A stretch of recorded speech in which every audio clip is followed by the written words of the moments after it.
Nearly 70% of verified Palestinian deaths in the Gaza war have been women and children. That's according to the UN Human Rights Office on Friday, which condemned what it called a systematic violation of the fundamental principles of international humanitarian law. Israel's diplomatic mission to the UN in Geneva said it categorically rejected the report.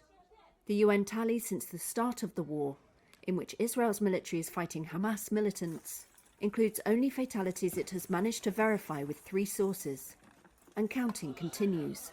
So the 8,119 Palestinian victims verified by early September is a much lower number than the toll of more than 40,000 at that time provided by Gaza's health authorities. But the UN breakdown backs the Palestinian assertion that women and children represent a large proportion of those killed.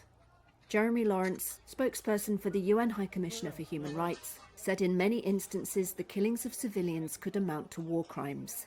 If committed as part of a widespread or systematic attack directed against a civilian population, further to a state or organisational policy, these violations may constitute crimes against humanity. And if committed with intent to destroy, in whole or in part, a national, ethnical, racial or religious group, they may also constitute genocide, the report warns. Israel's military says it takes care to avoid harming civilians in Gaza. It began its offensive in response to the October 7th attack, in which Hamas fighters killed about 1,200 people in southern Israel and seized more than 250 hostages, according to Israeli tallies.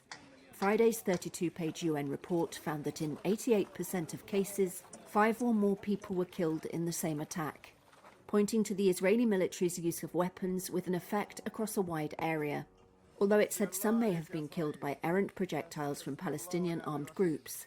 The youngest victim, whose death was verified by UN monitors, was a 1-day-old boy, and the oldest was a 97-year-old woman, the report said.